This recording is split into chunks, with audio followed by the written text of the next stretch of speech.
There was still so much ground to cover if they were to become two of the first Jews ever to break out of Auschwitz and stay out. Even so, for the teenage Walter Rosenberg, it was an exhilarating feeling, but not a wholly new one.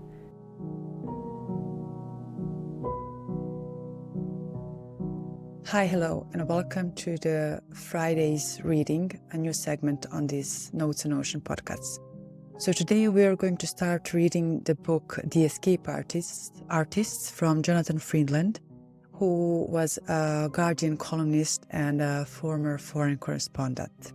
The Escape Artist is the story about escape of Walter Rosenberg, later known as Rudolf Vrba, and Fred Wetzlar from Auschwitz.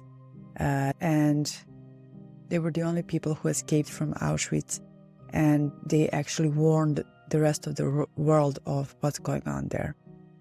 This is not going to be an audiobook, so I'm just going to record myself reading to you and for you, and each episode we will read one chapter. And today we will start with Prologue and with our author's note, because this will set the stage for the whole book, and it will give us insight in why Freedland chose to tell this story.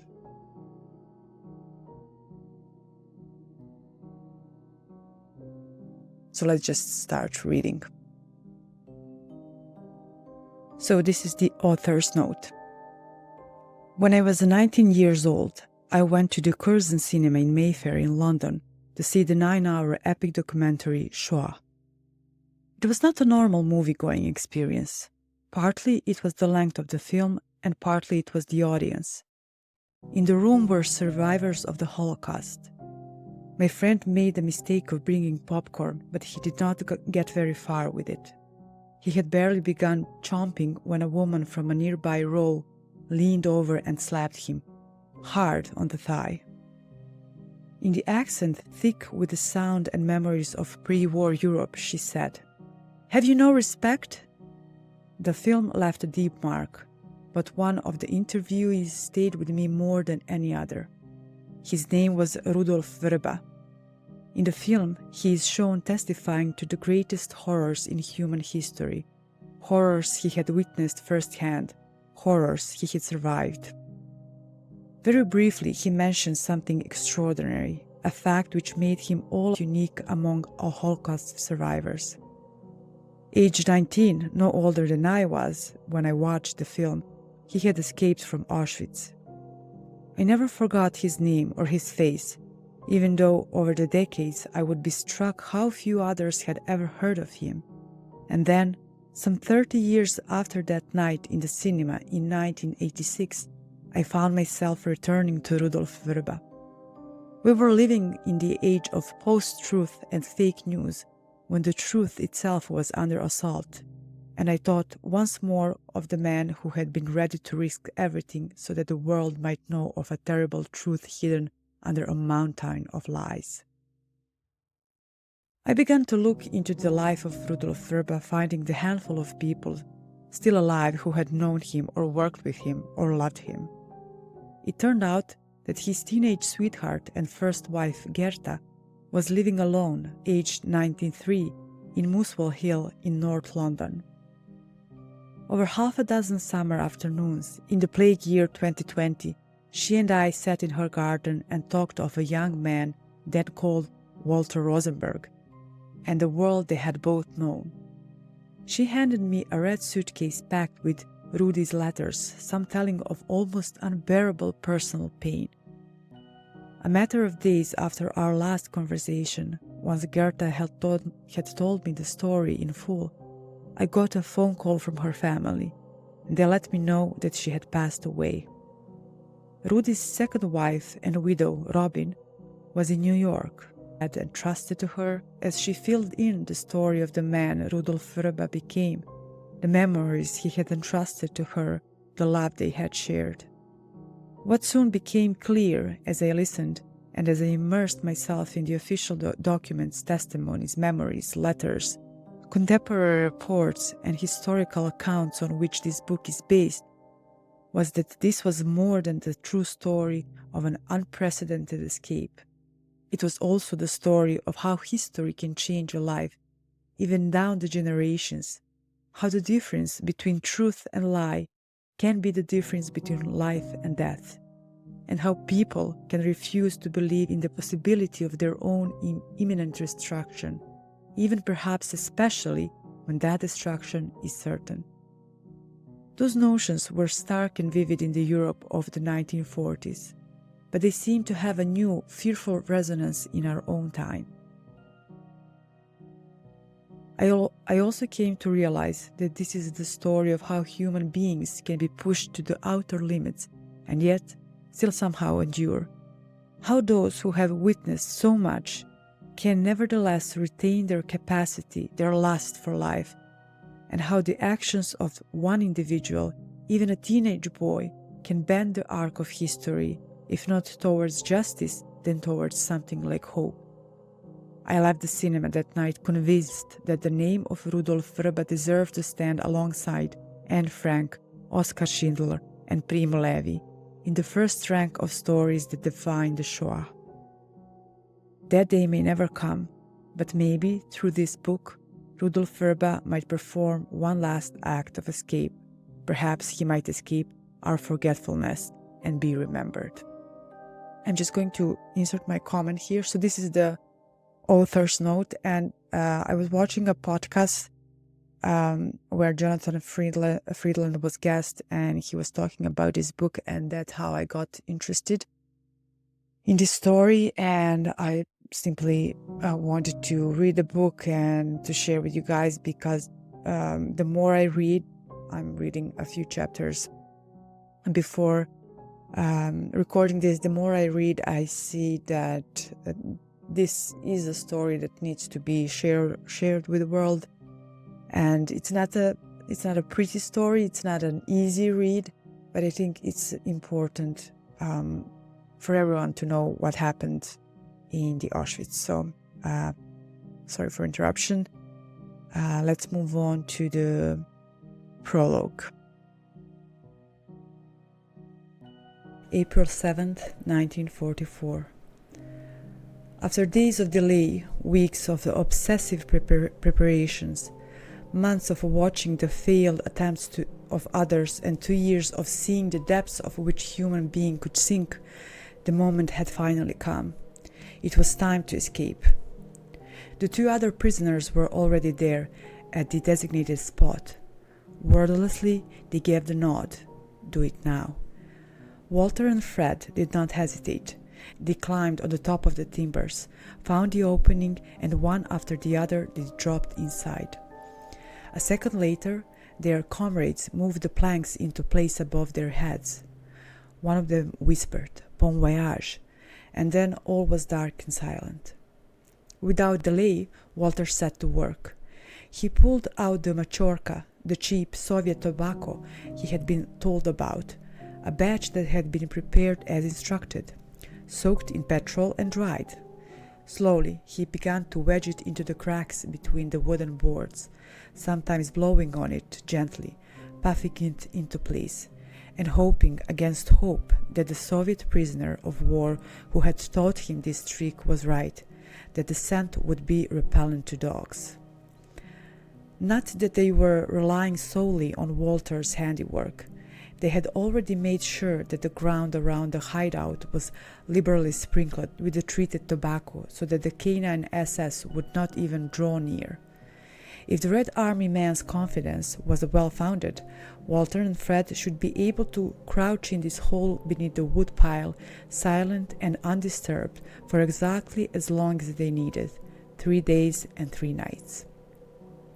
Walter stared at the phosphorescent hands of his watch. Time was crawling. He wanted to stand up, to stretch, but he could do no such thing. His arms and legs were cramping up, but he knew he would have to endure that and endure it in silence. It was too risky to talk. At one point, Walter felt Fred, who was 6 years older than him, take his hand and squeeze it. Walter was 19 years old. What was that? The sound of footsteps, and they were getting closer. Was this the end for Walter and Fred so soon after they had begun? Reflexively, each man reached for his razor blade. They were clear on this point. They might be caught, but they would not let themselves be interrogated. They would end it in this hole in the ground. They would turn this hideout into a burial pit. Not that the SS would leave them there. They would drag their dead bodies back to the camp. They would prop them up on spades or hang them from the gallows, a sign of a warning placed around their necks. The same performance they followed every other failed escape. They would make trophies of their corpses. Walter's nerves seemed to be tightening with each passing second. This pit they were in was so small. But then the footsteps, if that was what they were, faded away. At 6 p.m. that Friday night it came the shriek of the siren. It was a howl to make their air vibrate and the blood freeze in your veins. 1,000 wolf packs baying in unison. The pair had heard it enough times, a sound so piercing even the SS men would put their fingers in their ears. The noise was appalling, but every inmate welcomed it. It meant that at least one of their number had been found missing from the evening roll call, and that perhaps a prisoner had escaped Auschwitz. That was their cue. Fred and Walter moved out of the main space which had been built to hold four and wriggled into the side branch, a kind of a passageway that could accommodate only two. It was intended to be an extra layer of protection, a hiding place within the hiding place. The pair squeezed it in and lay dead still, side by side. For Walter, it was almost a relief. Now at least the waiting was over. Battle was joined. Each man had tied a strip of flannel across his mouth so that he would not betray himself and the other with a cough. The only movement came from the luminous hands of the watch. They would not see it, but they knew what the siren would bring, and soon enough they could hear it, the manhunt underway. The pounding of close on 2,000 pairs of jackboots, tramping across the ground, the senior men alternately swearing and barking orders, screaming them, because given what had happened a couple of days earlier, another escape was a humiliation. The dogs slavering as they rooted out any sign of frail, quivering human life. 2,000 of them, trained and primed for this very purpose. The SS would search every ridge and every hollow. They would comb every bush. They would examine every ditch and shine a light into every trench of the sprawling metropolis that was Auschwitz. The search had begun, and it would not let up for 3 days. Fred and Walter could be precise about that because the Nazis had a security protocol from which they never deviated. This outer part of the camp, where prisoners labored as slaves, was guarded only during the daylight hours when the inmates were working. No need to watch over it at night when every last prisoner was herded back inside the inner camp with its double lines of electrified wire fences. There was only one exception for that rule. If an inmate was missing, presumed to have attempted an escape, the SS kept up the outer ring of armed sentry posts, every watchtower occupied by a man with a machine gun. It would stay like that for 72 hours while the SS searched. After that, they would conclude that the escapee or escapees had got away. From then on, it would be the responsibility of the Gestapo to scour the wider region and find them. Those guarding the outer cordon would be ordered to withdraw, leaving it unmanned, which meant there was a gap in the Nazis' defense. Not a literal gap, but a loophole. If a prisoner could somehow hide in the outer area during those 3 days and nights after the alarm had been sounded, even as the SS and their dogs strove to sniff them out, then he would emerge on the fourth night into an outer camp that was unguarded. He could escape. Walter heard a familiar voice. That murderous drunk, Buntrock, was close by, giving orders to some luckless underlings. "Look behind those planks," he was saying. "Use your heads." Fred and Walter braced themselves. The SS men got nearer. Now they could hear boots climbing onto the boards overhead, sending a fine sprinkling of dirt down into the cavity beneath. The pursuers were close. Walter could hear the heaviness of their breath. Next came the dogs, scratching at the wood, snuffing and sniffing, shifting from a plank to plank, their panting audible through the timber walls and ceilings. Had the Soviet prisoner been wrong about this special brew of tobacco? Or had Walter misunderstood his instructions? Why had these animals not been driven away by the smell? This time Walter reached for his knife rather than his razor. He wanted a weapon to use against others rather than himself. He felt the throb of his heart. But miraculously, the moment passed. The SS men and their dogs grew more distant. Inside their tiny double coffin of a hiding place, Fred and Walter allowed themselves to comfort a smile. The relief never lasted long. All through the evening and into the first night, the sounds of footsteps and barking dogs would come nearer, then grow distant, rising and falling, louder and softer, then louder again, as the searchers kept returning to the same corner of the camp. Walter liked to think he could sense frustration in the voices of the SS men as they probed the same ground again and again.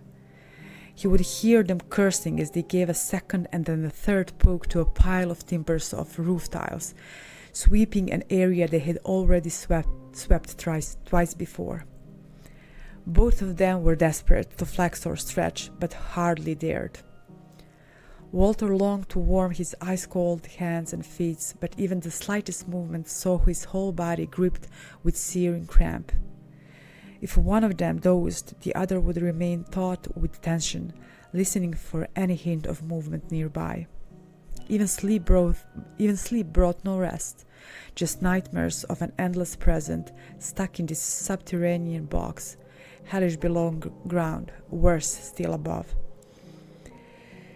They heard the morning shift begun, the familiar sound of forced labor. This area was a construction site, and it soon echoed to the banging of timber, the clanking of metal, the barking of dogs, and the shouting of the SS under their henchmen. Fred and Walter reckoned that the risk that their woodpile would be disturbed by slave workers was minimal. These planks were not earmarked for use anytime soon, but they could hardly relax. Perhaps 10 hours passed before the noise quieted and the commando marched back to barracks.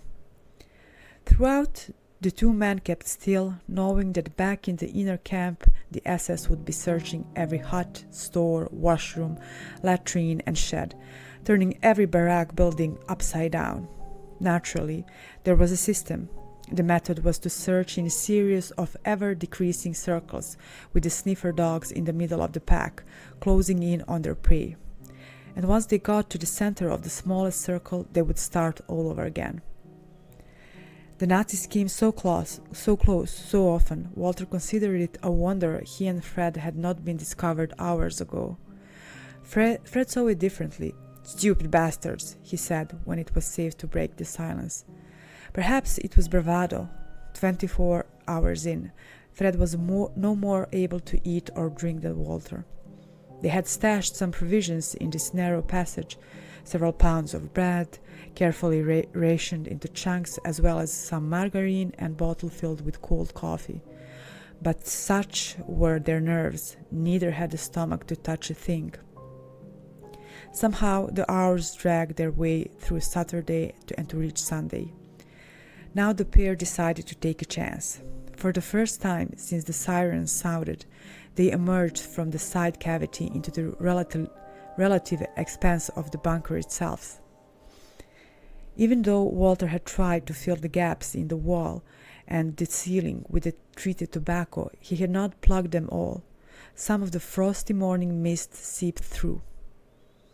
They were so stiff from laying still, Fred could not move his right arm and he had lost all feeling in his fingers. Walter massaged his companion's shoulder to get the blood circulating. They did not linger in the larger space for long. The SS kept up the search. Fred and Walter froze as they heard two men, Germans, a matter of yards away.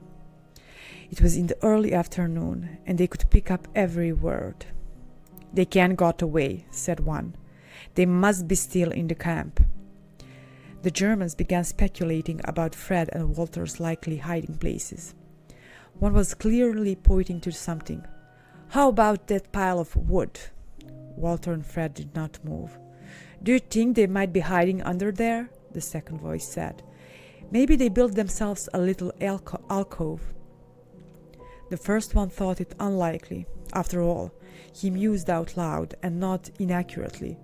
"The dogs have been over 12 times. Unless, that is, the missing Jews had found some ingenious way to put the dogs off the scent." Then some words of resolve, a declaration that it was worth trying, and the sound of 2 men scrambling to get nearer. Once more, Walter grabbed his knife. Fred did the same. The 2 Germans climbed on the top of the woodpile, which they proceeded to dismantle board by board.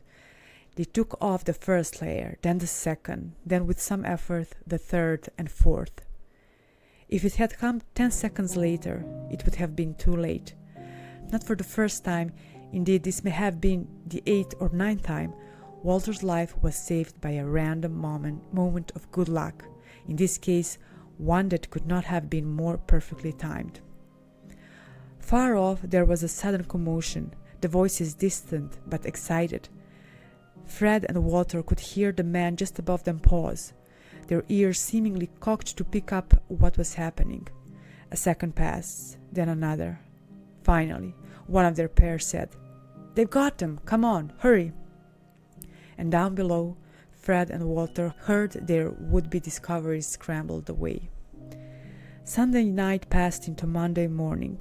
Now it was a countdown, Walter staring at the hands of his watch, knowing that if they could hold on just a little longer. The morning shifts returned, bringing with it the same din, the same barking, both human and animal, for another 10 hours, each minute passing at the same agonizing pace. Eventually, the commander returned to the barracks. The 3 days were nearly up. At 6:30 p.m., Walter and Fred finally heard the sound they had longed for.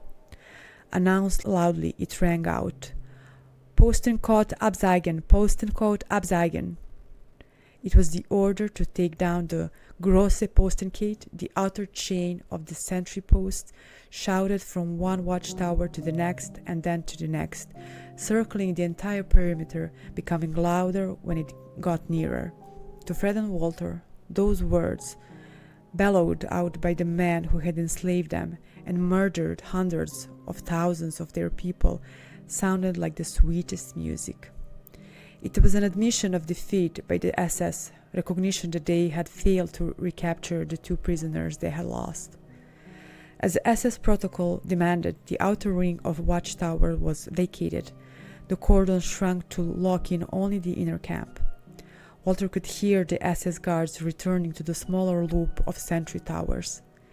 This was the great flaw in the Auschwitz system, the gap through which he and Fred had long planned to make their escape. They were sorely tempted to rush, but they restrained themselves. First, they had to emerge from the side cavity. For Walter, even inching forward sent a sharp pain shooting through his arms, legs, trunk, and neck. His muscles were stiff and cold, his first movements jerky and uncertain, as if his body needed to relearn basic motor function. It took time for both of them, but finally they were in the main pit. They squatted and stretched, rotating their wrists and feet. They hugged each other in the darkness. Now they took a deep breath and pressed their palms against the roof, trying to give the bottom board a push. But it would not move. They tried another spot on the ceiling. Still, it would not budge. Was this to be the fatal flaw in their plan? Had they accidentally sealed themselves into their own tomb? It was the one thing they had not practiced or even thought about. They had assumed that if you could pile a plank on, you could take it off. But lifting boards is easy from above, when you can remove one at a time. Not so from below, when the weight of the entire stack is pressing down. Shoving in tandem, grunting with pain, they managed to lift one of the bottom planks no more than an inch, but it was enough to give them purchase. Now they could get hold of it, just enough to shove it sideways. Fred turned to Walter with a smile. "Thank God for those Germans who nearly found us," he whispered. "If they hadn't moved those planks, we'd have been trapped." It had taken longer than either man had imagined, but finally there was an opening in what had been the roof of their home since Friday. There was a glimpse of the moonlight sky. They summoned their strength again, shifting and shoving the boards until they could, with excruciating effort, hold themselves up and out. At last, they had done it. They were out of that hole in the ground, but they were not yet out of the camp. There was still so much ground to cover if they were to become two of the first Jews ever to break out of Auschwitz and stay out. Even so, for the teenage Walter Rosenberg, it was an exhilarating feeling, but not a wholly new one, because this was not his first escape, and it would not be his last. Okay, that's all for today's episode. When I first read this chapter, I could feel Fred's and Walter's uncertainty and fear in my gut. I don't know if I managed to convey that feeling for you, but I hope I did. Next week, we will read the chapter called The Star, and we will have a chance to learn more about Walter's childhood, about his family, and a time before the war began. So, see you next Friday. Bye.